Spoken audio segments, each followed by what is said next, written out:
exchange of the agreements. Yes. Thank you.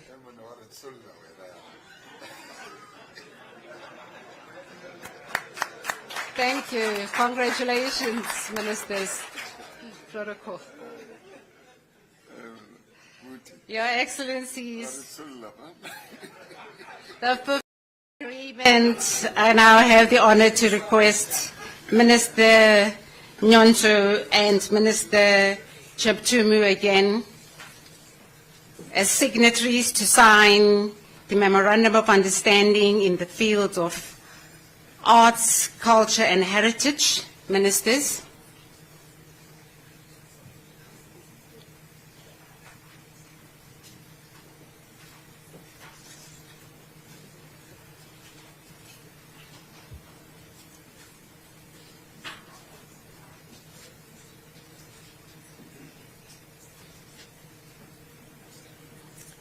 Protocol exchange the agreements.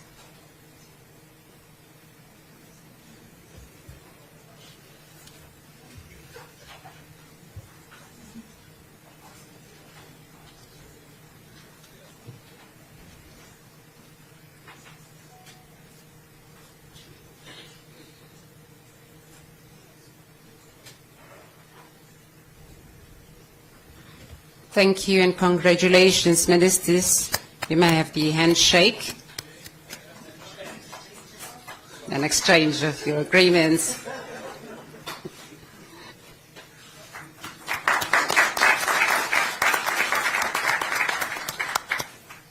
Thank you, Ministers.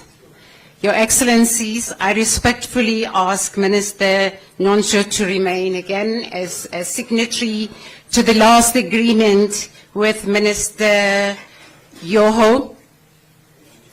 Joko. And this is the agreement, Memorandum of Understanding in the field of sports and recreation. Ministers.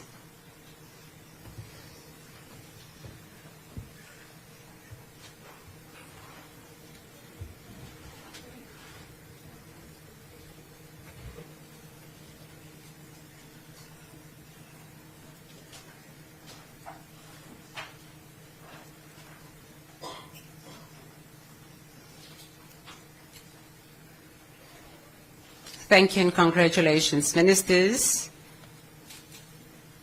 You may exchange and the handshake.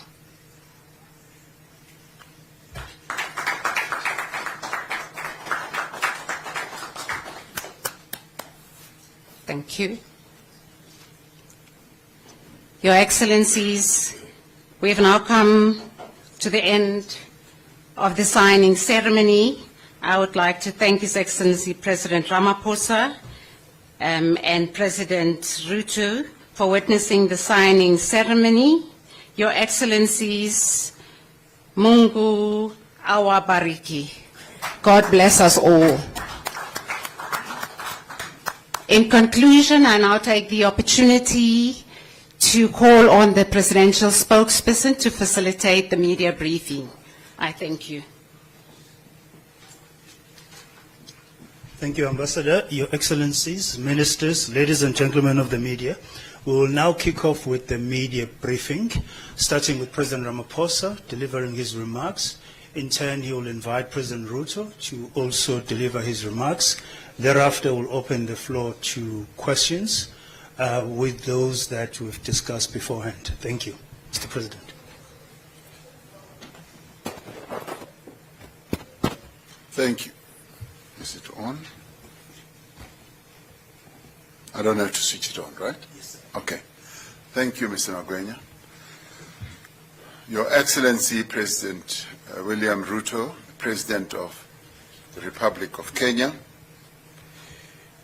and ministers from Kenya and South Africa, ambassadors and high commissioners who are here present, and members of the media, and senior officials in both our two governments. This morning we were privileged to warmly welcome His Excellency President Ruto and Mrs. Rachel Ruto, together with my wife, who have accompanied by the delegation from Kenya. Our countries enjoy long-standing ties of friendship, solidarity, and cooperation over many years. These ties are rooted in our shared history, our common aspirations for African development, and our mutual commitment to peace, democracy, regional integration, and multilateralism. Kenya remains one of South Africa's most important strategic partners in East Africa and on the continent more broadly. We have just concluded our official engagements, which included a one-on-one meeting and our official talks, whilst the two First Ladies have also had an opportunity to engage with a number of key role players in early childhood development. They visited a center like that in Mamelodi and will be reporting back to us on their experience this morning. Later today, we will address the Kenya-South Africa Business Forum. The memorandum of understanding that have just been signed, as we all witnessed, provide a legal framework to further expand our cooperation, a cooperation that continues to deepen each time our officials and our ministers engage with each other. During our negotiations and exchanges, we extensively reflected on our bilateral relations. We have expressed satisfaction at the current state of our relations, which is coordinated through the Joint Commission for Cooperation at the level of our two foreign ministers. Our economic partnership is one of the most strategic pillars of our bilateral cooperation. Kenya remains South Africa's largest trading partner in East Africa, and it is also an important destination for South African investment on the continent. Leading South African companies have made significant investments in Kenya in sectors such as pharmaceutical services, retail and financial services, information and telecommunications, manufacturing, business services, and infrastructure development.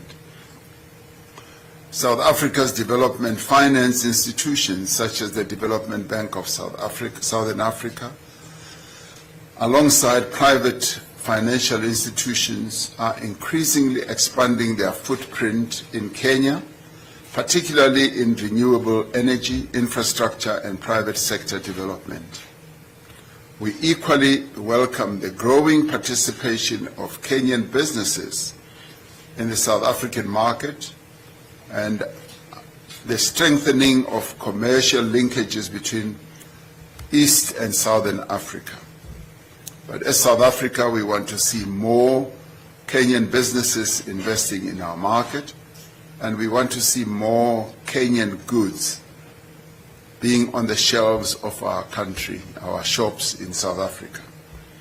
The African Continental Free Trade Area Agreement provides a very unique opportunity for our two countries to further increase trade relations. In January 2024, I was pleased to witness the first shipment of exports from South Africa to Kenya under the African Continental Free Trade Area Preferential Agreement. President Ruto and I agreed that the Africa Continental Free Trade Area must serve as a catalyst for inclusive growth, industrialization, and job creation for our peoples. It should facilitate development of regional value chains and support African manufacturing and create greater opportunities, particularly for young people, for women, and for entrepreneurs across our continent. Our economic relations are coordinated through the South Africa-Kenya Joint Trade Committee, which met last month. the Joint Trade Committee reaffirmed the importance of promoting a more balanced and a mutually beneficial economic partnership through increased investment, industrial cooperation, skills transfer, technology exchange, and support the value addition and manufacturing in both economies. South Africa is keen to continue exploring opportunities for cooperation in infrastructure development in logistics, in transport, in energy and related sectors. And South Africa appreciates Kenya's key role as a gateway to East Africa and as one of the leading voices on matters of peace, security and development on the continent. We reaffirmed our shared commitment to strengthening the African Union and its institutions and ensuring that Africa speaks with one voice in addressing continental and global challenges. And in this regard, we appreciated and thanked the important role that President Ruto is playing to strengthen the African Union through the various reforms that must be concluded to make the African Union stronger and to make it much more effective. As vibrant democracy with deep constitutional traditions, South Africa and Kenya remain committed to the principles of good governance, of accountability, inclusive development, and the respect of the rule of law. In this regard, I conveyed my best wishes to President Ruto and the people of Kenya as they continue for the country's preparations towards the 2027 elections. I also wish to extend my heartfelt congratulations to you, Your Excellency, and the Republic of Kenya for being among the 3 nations chosen to host the Africa Cup of Nations next year, alongside Uganda and Tanzania. This is truly a proud and historic moment for East Africa. This state visit has further strengthened the bonds of friendship and cooperation between our 2 countries. It has, in my view, laid a much firmer foundation for deeper collaboration in trade, in investment, in industrialization, and infrastructure development, skills development, and the regional integration that we so yearn to see. Together, South Africa and Kenya will continue to work to advance the prosperity of our peoples and contribute to the realization of the African Union's Agenda 2063 vision and an integrated, peaceful, and prosperous continent. So we thank you once again, President Ruto, for having taken time out of your busy schedule to come to South Africa for a state visit, which we hope you are enjoying immensely, particularly our hospitality. Our hospitality is second to none, as you well know, as yours is also second to none. So thank you for coming to the most beautiful country on the African continent. Together with Kenya, there are no other 2 countries that are as beautiful as our 2 countries. So thank you for being here. Thank you.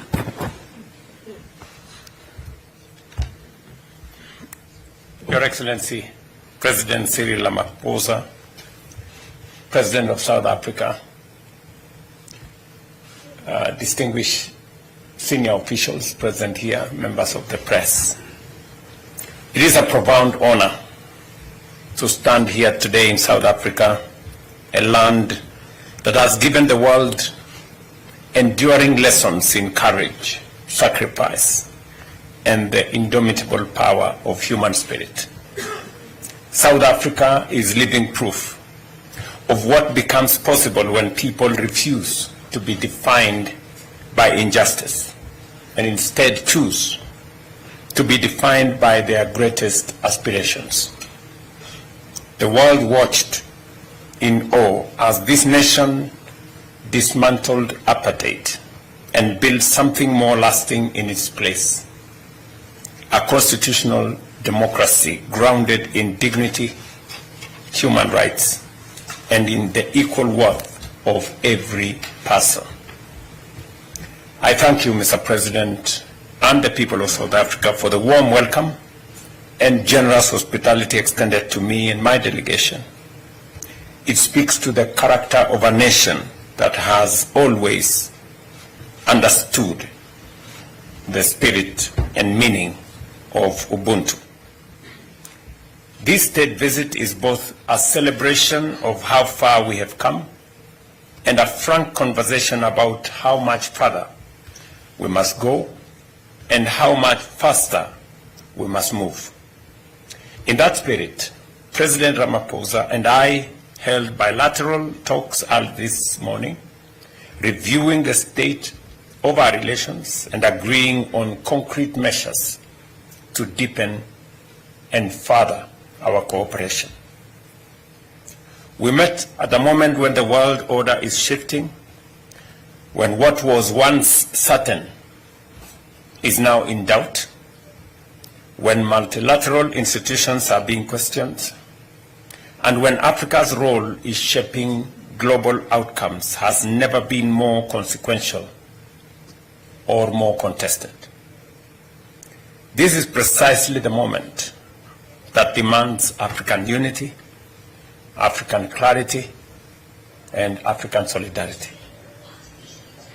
I commend President Ramaphosa for South Africa's outstanding leadership during the G20 presidency from December 2024 to November 2025.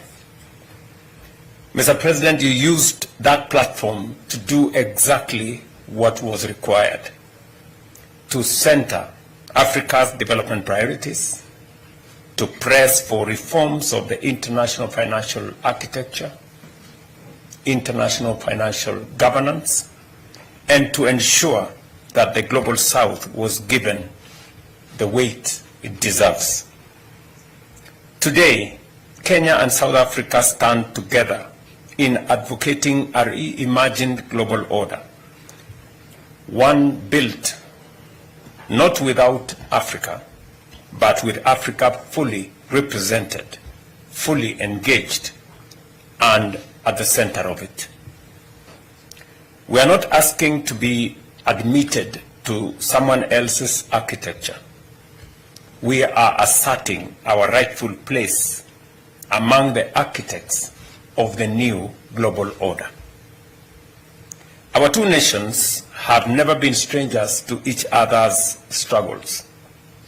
Long before our High Commissions opened in 1994, the year of South Africa's democratic rebirth, we were bound by the shared experience of colonialism, by the solidarity of our liberation movements, and by the common dream of an Africa that governs itself, feeds itself, and speaks for itself.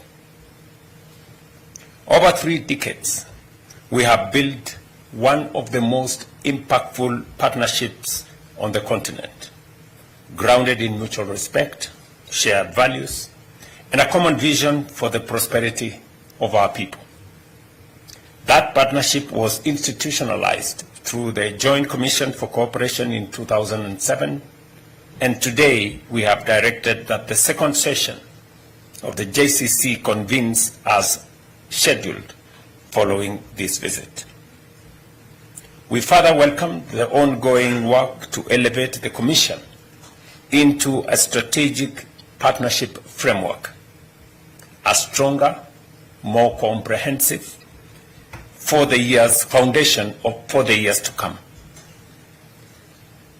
As a statement to our growing ties, we have today witnessed the signing of 6 instruments on trade facilitation through cooperation in standards, regulation, and metrology, on shipping and maritime cooperation, and on partnerships in gender equality and women's empowerment, technical and vocational education, arts and heritage, and sports and recreation. On trade and investment, we noted with satisfaction the upward trajectory of our bilateral trade, which grew from US dollars 590 million in 2024 to $650 million in 2025, an increase of $60 million or more than 10% in a single year. This momentum must not only be sustained, but we must also accelerate. We acknowledge that real obstacles still remain, including tariff and non-tariff barriers, limited market access, and regulatory constraints. We therefore directed our trade ministers to dismantle these barriers by fully implementing the directives of the 7th Joint Technical Committee and Trade Committee. We further agreed to harness the tripartite alliance and the Africa Continental Free Trade Area to expand access, reduce costs, and unlock the full promise of intra-African trade. Ladies and gentlemen, we took stock too of robust investment flows over the past 5 years, with enterprises from both countries now present across banking, telecommunication, fintech, logistics, education, aviation, and retail. This reflects the natural complementarity of our economies and the confidence of our private sectors. We welcome the proposed Kenya-South Africa Business Council and commended the business forum convened alongside this visit, which turns commitment into commerce. We affirmed health, aviation, and education as strategic pillars of our shared development and are sectors that improve the well-being of our citizens, connects our people, and builds the human capital that will shape our continent's future. We commended the visa-free regime in place since 2023, which has measurably boosted tourism, trade, and cultural exchange between our two countries, and committed to resolving the outstanding challenges that remain. We were briefed in the earlier meeting that in 2025 alone, 58,000 arrivals were recorded from Kenya, signaling very robust engagement between our two countries. Today, during our bilateral discussions, the Ministry of Tourism of South Africa informed us that Kenyans visiting South Africa have increased by 18.7% since the introduction of the 90-day visa-free entry policy. This stands as a compelling evidence that when managed effectively, the movement of people across borders can create shared prosperity, strengthen ties between nations, and deliver tangible benefits for all. On peace and security, we reaffirmed that stability is the foundation of all development. We pledged sustained cooperation with the African Union, the United Nations, and other multilateral organizations united in the conviction that lasting peace is both a shared responsibility and a shared reward. As two of Africa's most influential voices, South Africa and Kenya are determined that our continent should shape global outcomes and not merely respond to them. Let me close with the standard against which I believe we must measure everything done in our meetings. That outcomes and impact will shape every commitment that we have signed and every MOU that has been signed here today. That is the standard And I believe Kenya and South Africa, working together in honesty and determination, are fully capable of meeting. Thank you, Your Excellency, Mr. President. I look forward to elevating our partnership to even greater heights for the mutual benefit of our two nations and our two peoples. I thank you.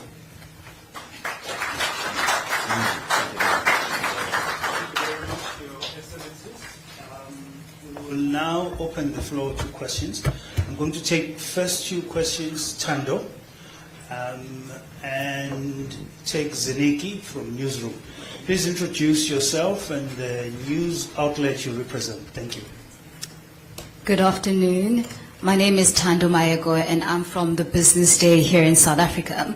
To both presidents, my question to both of you is, at a time of growing geopolitical fragmentation and competition between major powers, how can South Africa and Kenya position themselves as influential African middle powers rather than simply arenas for global rivalry?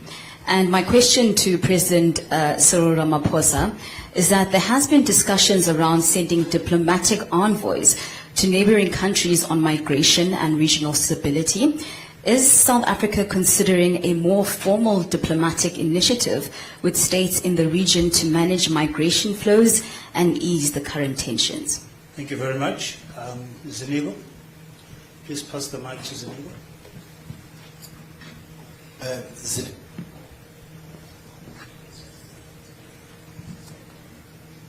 Zenigo Mhlaba from Newsroom Africa. My question to both excellencies is more like a follow-up to my colleague's question.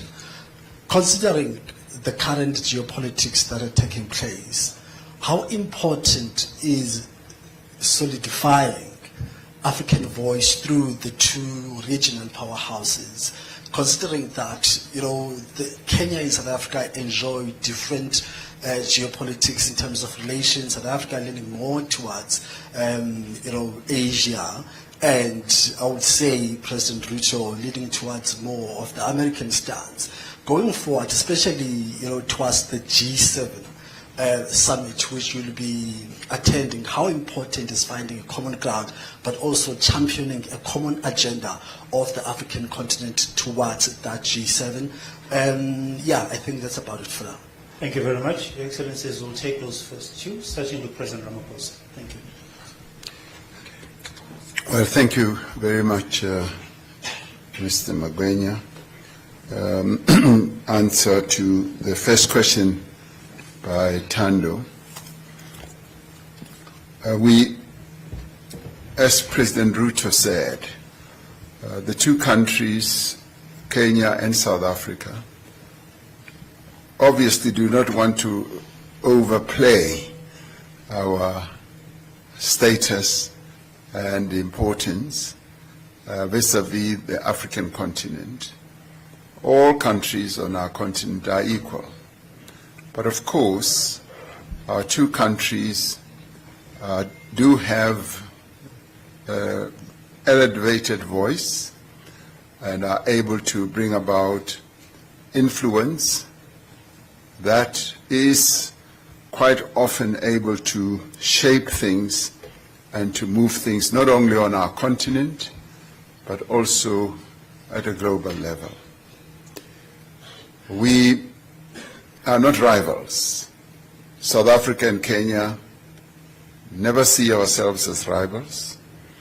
We are complementary, and we have our own special strategic relationship that speaks to friendship, that speaks to respect, and that speaks to equality between our two nations.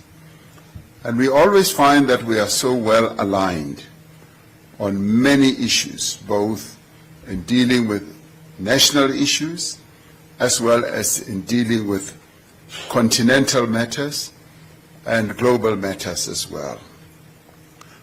And in doing so, we've always sought to deepen each other's cooperation between ourselves in the way we collaborate as we deal with matters at the AU, for instance, but also as well as we deal with matters between our two regions, East Africa and SADC. And when there were problems, for instance, in the DRC, it was the two regions, the two countries that fostered the whole quest for peace and the resolution of the conflict in the DRC. I found that working together at close range like that between South Africa and Kenya, we were able to see eye to eye on a number of issues. Kenya is playing a very important role in seeking to resolve the challenges that the Sudan is facing. South Africa plays an important role in seeking to resolve the challenges in South Sudan. So our work is based on cooperation. We cooperate well together, and we are able to come up with initiatives that are aligned, that are aimed at resolving problems on a peaceful basis, and that are aimed at advancing the interests not only of our two countries, but also of other countries, sister countries on our continent. In relation to the migration issue that South Africa is having to address at the moment, yes, we are considering a number of initiatives. And at the diplomatic level, we are talking to a number of sister countries on our continent with a view of getting more understanding, but beyond understanding the challenges that we face, of getting various countries to work with us. Africa should develop a much stronger method of helping each other to resolve problems, continental problems and national problems. And we have found joy in being able to talk at a deep level with various leaders, including this morning with President Ruto, when we shared some thoughts and ideas on how best this challenge can be resolved. Yes, there will be envoys. Yes, there will be people that we will send around, not only on the continent, but also around the world. What we seek to do is to get the issue of migration so broadly and properly addressed, and where we should get as many key role players, countries, leaders in countries, to work together to address the challenge of migration. South Africa is not the only country that is facing the challenge of migration, and we want to learn from how others have dealt with it and how they've dealt with the intricate problems that we are dealing with. South Africa has become an oasis of people who want to come here for a whole number of reasons. We need to be working with all other sister countries to see how best this challenge is resolved in the interests not only of South Africans, but in the interests of various other countries too, as well on our continent. Was that only for the first question? Yes, sir. So I should leave the second question for later. That's also okay. Or Okay. Second. Okay. Thank you very much. I think I will take both questions because they somehow are related. I would do the same. And the point that is being made is, are we spectators in this whole unfolding scenario, the geopolitical space? Is Africa, is Kenya, is South Africa, are we just spectators, or are we making a contribution, or is our voice and our actions part of this whole equation? And let me say this maybe in two parts. Number one, it is our very considered view working as people from the African continent, that for a very long time, our voice, our ideas, our proposals did not find its way to the forum or fora that then would influence global discourse. That has changed. I think we have taken very firm positions. We have put forward very clear proposals on what we think, not just as Kenya and South Africa, but also as a continent. And by so doing, we are slowly beginning to influence global discourse. I say this, and I will give you 2 or 3 examples. The matter of the reform of the international financial architecture was very remote.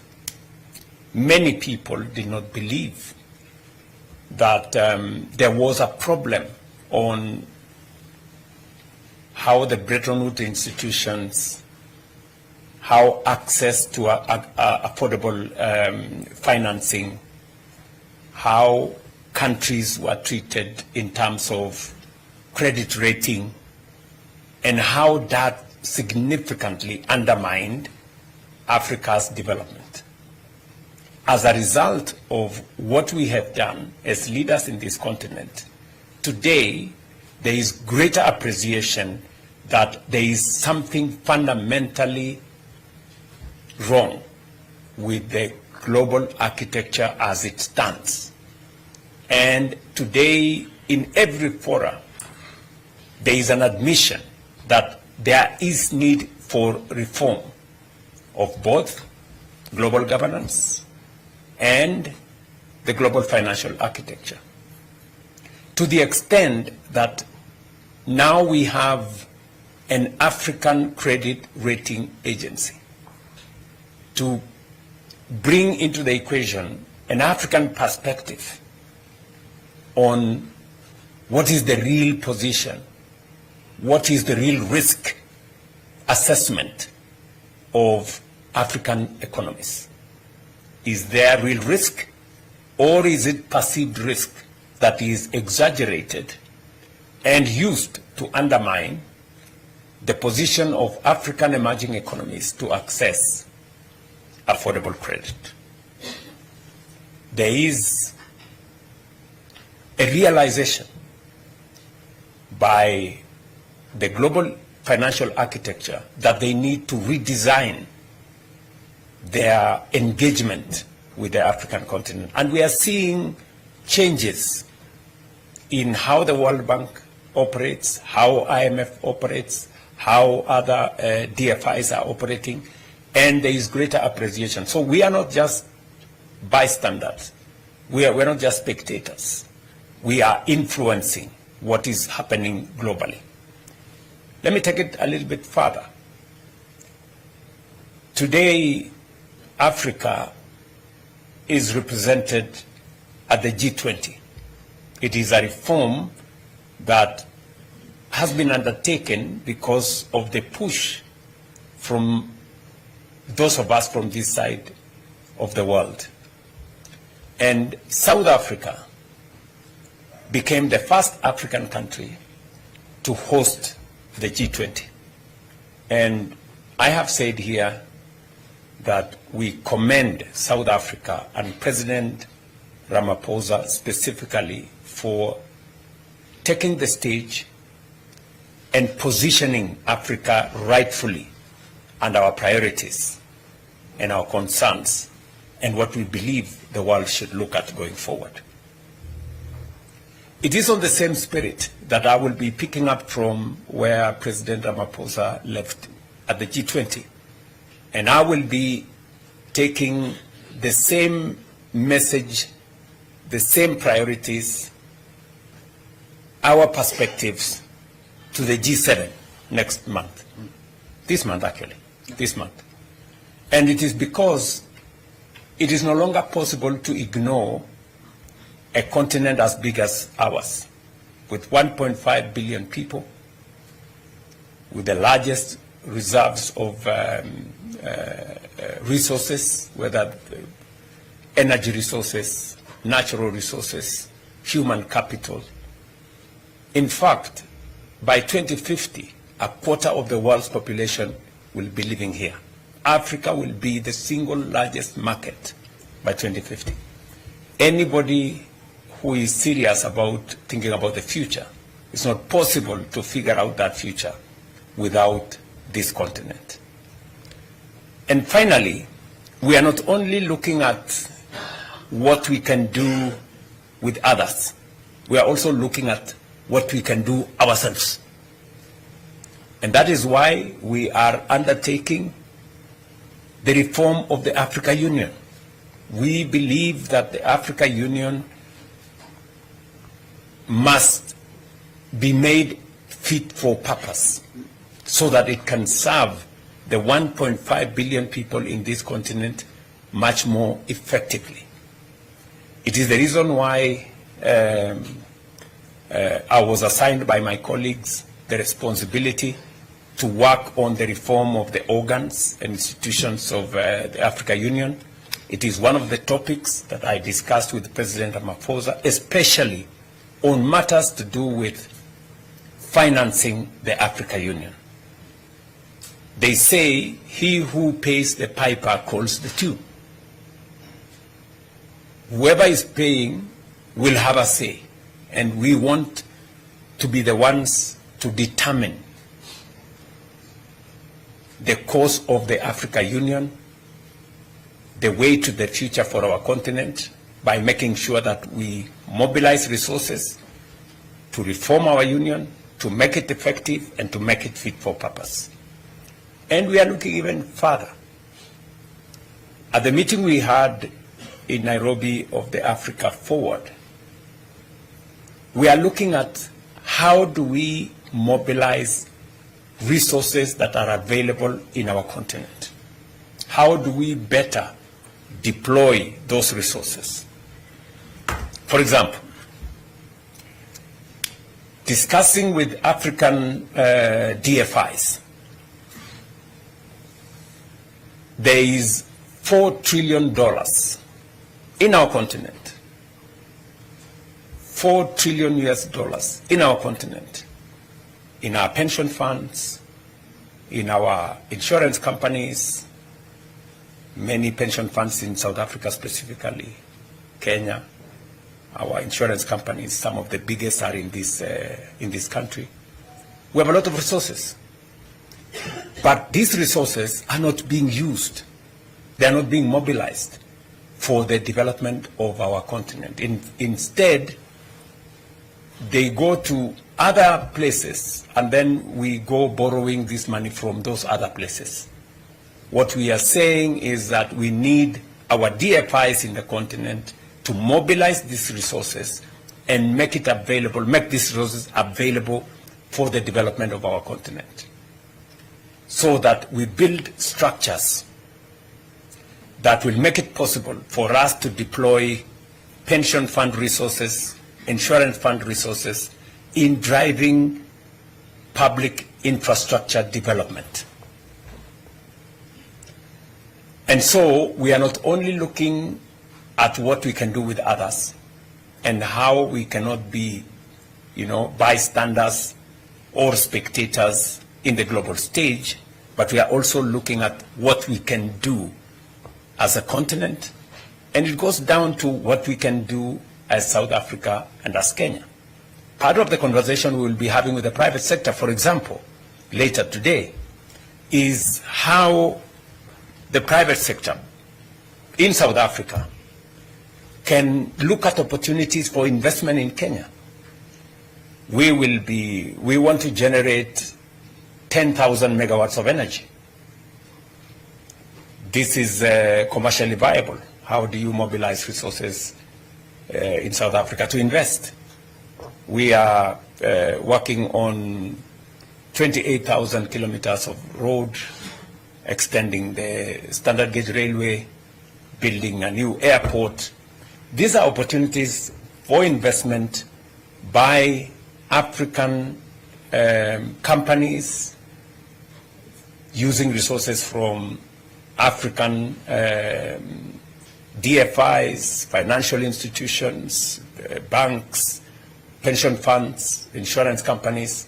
So we will be discussing the mechanisms that we can use African resources to drive African development. And finally,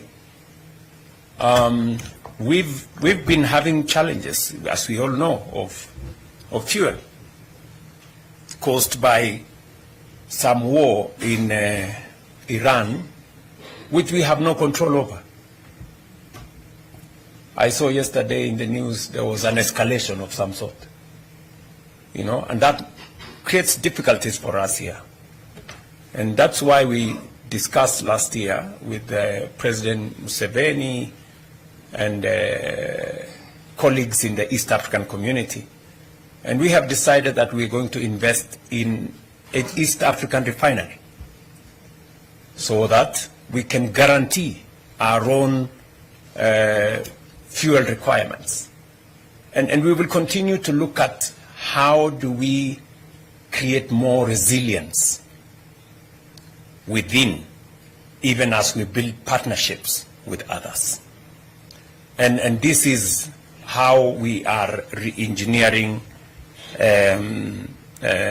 our positioning, so that, to use your words, we don't just become an arena for others to do whatever they are doing, but we also not just influence, but we also make this space a space for our own growth and our own development. I don't know whether, it's long since I was in school, so I don't know whether I answered the question well. Thank you very much, Your Excellency. With those comprehensive responses, and in the interest of time, I'm going to take one last question from Kaya. Please keep it brief, Kaya. Kaya Kumalo here from SABC News. President Ruto, this is just directed to you. A very turbulent time in East Africa in light of the outbreak of Ebola. And obviously, we've seen quite a number of reports coming out from Kenya with this establishment of the quarantine facility for the U.S. citizens. I mean, obviously, the backlash that we've seen from Kenya, just your immediate reaction in light of that. Thank you. Thank you, Kaya. President Ruto will take that question, and President Ramaphosa will close off with the second question from earlier on. Thank you, Your Excellency. Ebola is a pandemic that is not confined to one place. And just for context, there has not been a single reported incident of Ebola in Kenya. Just for context. Yes. So the big debate is going on, but that is the correct position. Number two, the Ebola situation in Eastern DRC is a source of concern for any country, including Kenya, that is mindful of matters health of its citizens. And the responsible thing to do when there is reports of such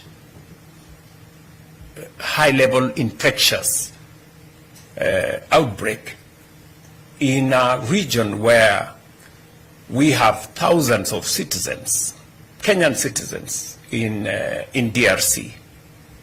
We have soldiers in DRC. The most responsible thing to do is to prepare for any eventuality. And that is what Kenya has done. We have prepared ourselves adequately. We have taken command of all our entry points. We are doing testing of every person coming into Kenya from anywhere near that region.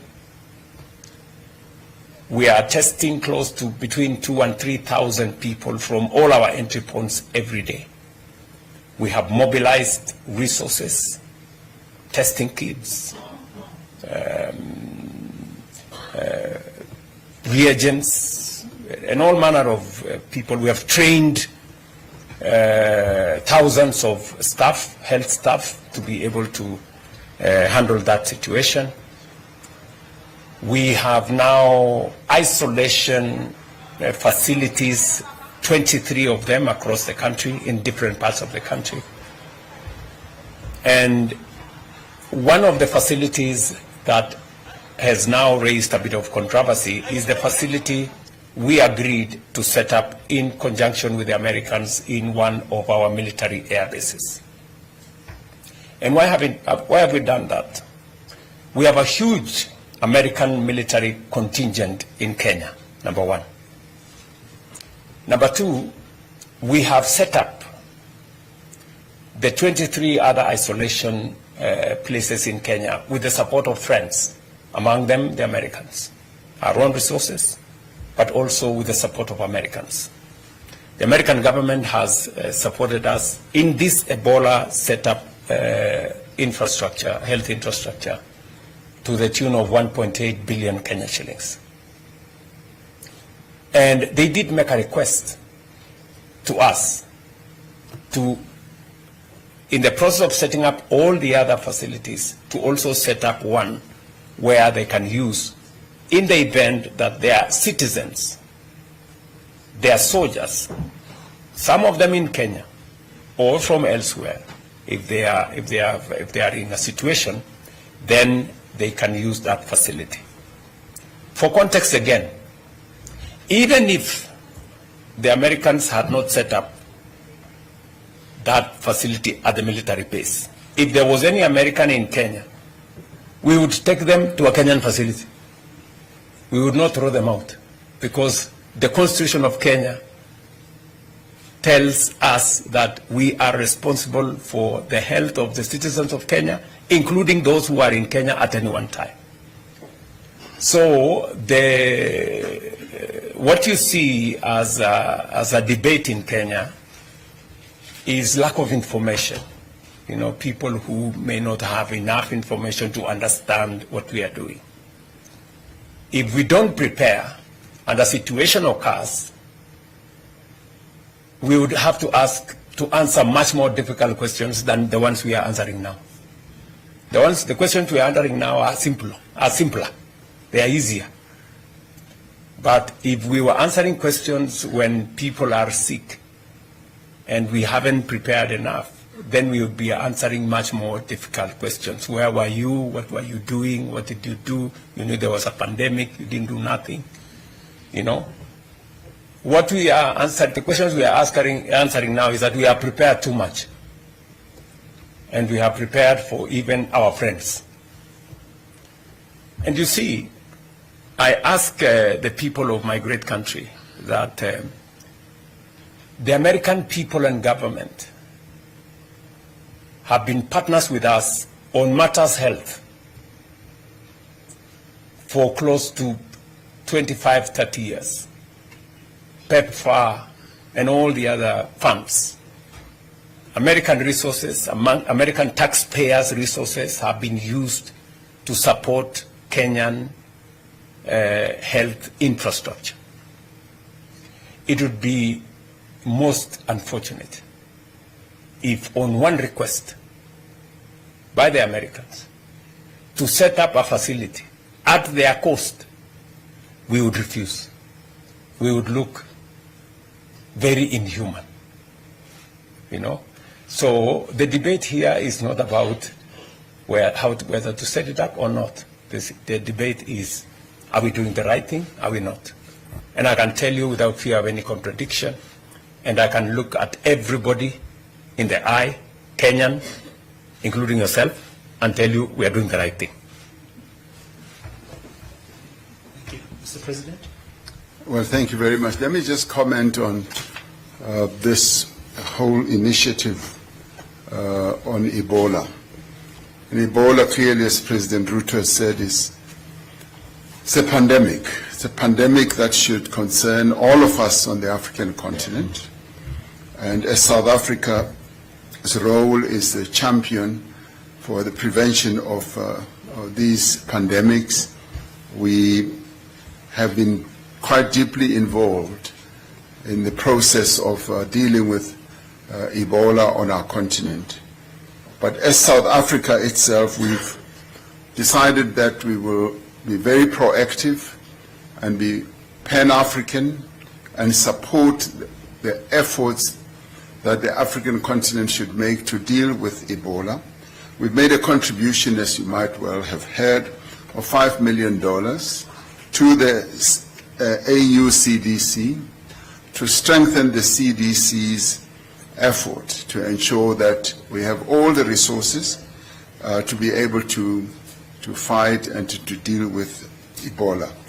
And for us to do so is to protect the peoples of Africa, but so also that when we protect South Africa and make sure that we do not in any shape or form ever have Ebola, we're protecting the whole continent as well. And so this contribution is meant to strengthen health systems in the DRC, in Uganda, as well as the AU CDC will be making that type of initiative because our health systems on the continent do need to be not only strengthened, but there needs to be readiness to deal with pandemics like this.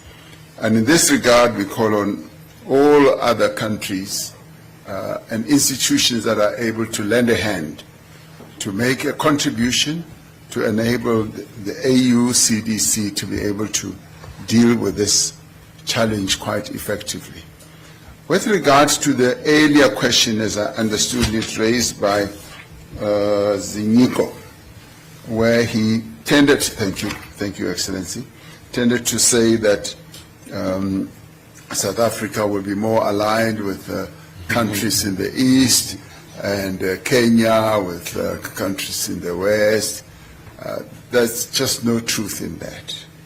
I mean, we never see our relationships as the two countries, and we are aligned on a number of issues, as exclusive to one country or to one part of the world.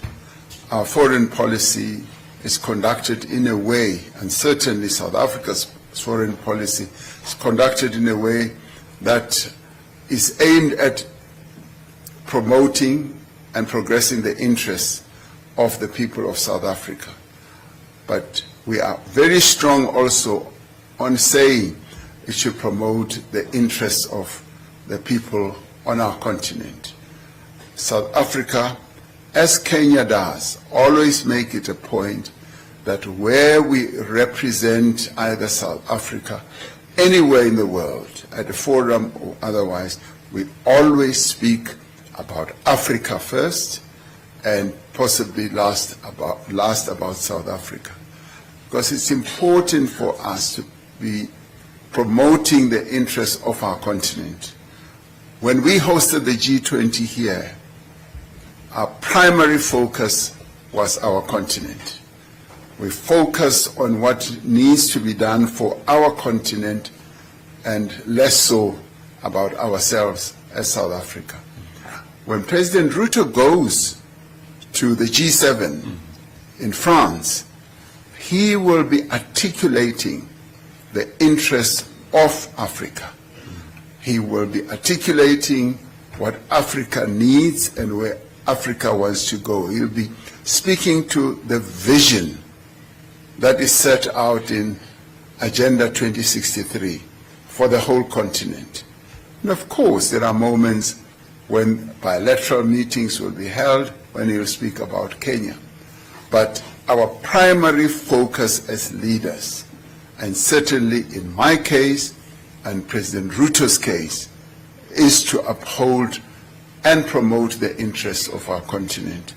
So, and we never see a contradiction in who is given the space, the platform, and the opportunity to attend whatever forum. It was South Africa that, as this only member, African member of the G20, that advocated very, very strongly, aided and abetted by our continent, of course, that the AU should be represented in the G20. We've achieved that. We will seek to achieve much more as we go on. We want our continent to be represented in the UN security structure. And we want, as President Ruto said, the global financial institutions to also be responsive to our call that those institutions should be more representative, which they are not. And that message is sinking in, and it is sinking in through the influence that countries such as Kenya, South Africa, and many others on our continent are bringing to bear to these global arguments. And correctly so, we have chosen not to be spectators. And we have also chosen not to be quiet. So we are noisy Africans. And we will always be noisy, very, very noisy on African issues on the global stage. You will listen to him when he speaks at the G7. His voice will even be more elevated, better than today, because we are going to be very noisy when we get there. Thank you very much. Let me, Mr. President, just so that these people understand. Yes. South Africa and Kenya are neither looking east nor are we looking west. We are looking forward. That's it. Thank you very much, Your Excellencies. On that forward note, we've come to the end of our media briefing. Thank you very much.